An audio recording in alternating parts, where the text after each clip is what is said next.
حضرت عمر کے پاس ایک شخص آیا اور آ کے کہنے لگا، اے عمر، میں 2 سال بعد اپنے گھر آیا ہوں، میں 2 سال بعد اپنے گھر آیا ہوں اور میں اپنی بیوی کو حاملہ پاتا ہوں، اور میں نے اپنی بیوی سے سوال کیا، خوشی سے اپنی بیوی کے پاس 2 سال کے بعد آیا تھا، خوشی سے، مسرت سے، لیکن اس کی حالت دیکھی، حالت حمل میں ہے تو ساری خوشی کافور ہو گئی اور دل میں غم نے جگہ لے لی کہ 2 سال تو میں آیا نہیں، یہ میری بیوی حاملہ کیسے ہے؟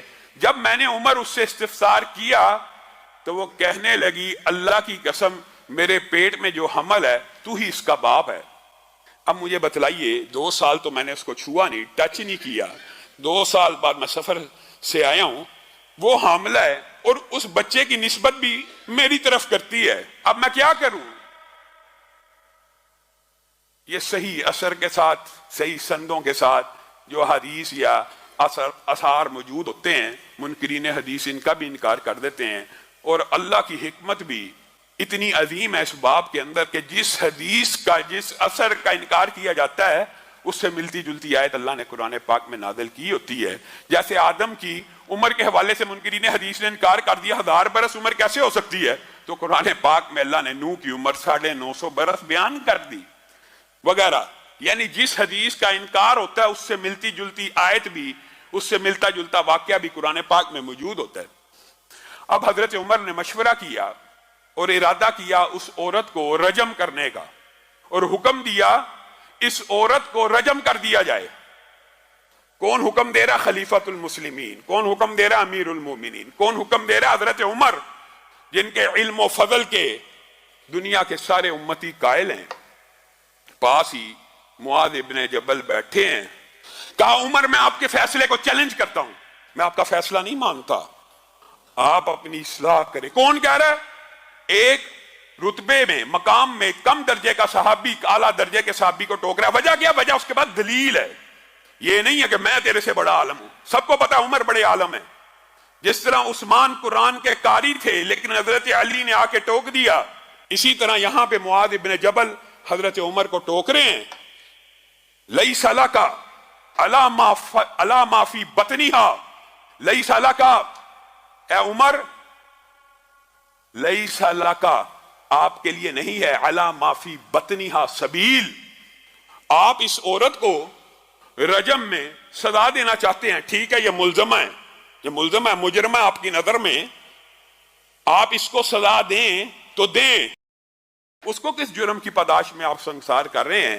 رسول اللہ کے دور میں بھی ایسے واقعات ہوئے تھے، شبیبہ غامدی آئی تھیں، رسول اللہ نے وضع حمل کا انتظار کیا تھا، سزا لاگو کرنے سے پہلے وضع حمل کا انتظار کیا تھا، کیونکہ پیٹ میں جو بچہ وہ بھی ایک جان ہے۔ ہمارے معاشرے میں بھی یہ غلط العام مشہور ہے، جی بچہ پیٹ میں ہو، ڈاکٹر بتا دیتے ہیں اس کا برین ابھی پورا نہیں بنا، اس کے اعضاء بھی پورے نہیں بنے، علماء نے جی، بعض علماء نے فتوے دیے ہیں جی اس کو ابارشن کر دیا جائے، اس کو قتل کر دیا جائے، اس کو ابارٹ کرنا جائز ہے۔ یہ آپ لوگوں نے خود کہانی بنائی ہوئی ہے، کسی عالم کا یہ فتویٰ موجود نہیں ہے، اور اگر موجود بھی ہے قرآن و سنت کے خلاف ہے۔ وجہ یہ ہے، زمین کے اوپر آنے کے بعد، دھرتی کی پشت کے اوپر بچہ جننے کے بعد بھی یہاں پہ کئی بزرگ ہیں جو معذور ہیں، کئی نوجوان ہیں جو معذور ہیں، کئی بزرگ ہیں جن کا دماغ کام نہیں کرتا۔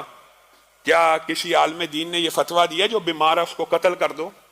جس طرح دھرتی کی پشت کے اوپر کوئی بیمار ہے اس کا قتل کرنا حرام ہے، اسی طرح ماں کے پیٹ میں بچہ بیمار ہے اس کا قتل کرنا بھی حرام ہے۔ یہ آپ کو کسی نے مغالطہ ڈال دیا ہے کہ بیمار بچے کو قتل کر دیا جائے۔ کیوں کیا جائے؟ اگر بیماروں کا قتل جائز ہے تو پھر بوڑھوں کو بھی کر دو، پھر جن جن کی یاداشت چلی گئی ہے سب کو قتل کر دو، جو نوجوان معذور ہو گئے ان کو قتل کر دو۔ یہ خود ساختہ فیصلے، یہ من گڑت فیصلے، یہ قرآن و سنت کے خلاف ہیں۔ یہی بات معاذ ابن جبل حضرت عمر کو کہہ رہے ہیں، لیس لک علی ما فی بطنہا سبیل، اے عمر آپ عورت کو رجم کرنا چاہتے ہیں کر لیجئے، اس بچے کا کوئی قصور نہیں، ہم اس کو رجم نہیں ہونے دیں گے۔ حضرت عمر رک گئے اور کہا وضع حمل کا انتظار کیا جائے۔ عورت نے بچہ جنا، عورت نے بچہ جنا، اور صحیح سند میں موجود ہے جس وقت وہ بچہ جنا قد خرجت ثنایاہو، جس وقت وہ بچہ جنا گیا وہ اتنی بڑی عمر کا تھا کہ اس کے دانت نکل آئے ہوئے تھے، اس کے دانت نکل چکے تھے، اور باپ نے اس بچے کو دیکھا، کہنے لگا اللہ کی قسم، کعبے کے رب کی قسم، یہ تو میرے ہی جیسا ہے اور یہ میرا ہی بچہ ہے۔ حضرت عمر تک یہ خبر پہنچی۔ یہ ہے وہ حدیث، یہ ہے وہ مقام جس وقت حضرت عمر نے کہا تھا ماؤں نے معاذ ابن جبل جیسے بچے جنہ بند کر دیے ہیں، لولا معاذ لہلک عمر، اگر معاذ نہ ہوتے تو آج عمر اس عورت کو بے گناہ سنسار کرنے کے جرم میں ہلاک ہو چکا ہوتا۔ دنیا میں کون سی ہستی ہے، کون سی شخصیت ہے اگر ابو بکر کے فیصلے کو چیلنج کیا جا سکتا ہے؟ کس کی روشنی میں؟ دلیل کی، وحی کی روشنی میں۔ اگر عمر کے فیصلے کو چیلنج کیا جا سکتا ہے کس کی روشنی میں؟ یہ نہیں فلاں نے کہا ہے، فلاں نے کہا ہے، معاذ ابن جبل نے کہا تو چیلنج ہو جائے گا، عبداللہ ابن عباس نے کہا تو چیلنج ہو جائے گا، نہیں، دلیل کی روشنی میں کائنات میں کوئی امتی ایسا نہیں ہے جس کے قول کو، جس کے فعل کو، جس کے عمل کو چیلنج نہ کیا جا سکے۔ ہاں، چیلنج کرنے کے لیے دلیل ہونا ضروری ہے، اور دلیل اسلام میں وحی ہے، اور وحی کی دو ہی قسمیں ہیں، ایک اللہ کی آیت قرآن ہے اور دوسرا مدینے والے کا فرمان ہے۔ بس بات ختم، کلیئر، واضح۔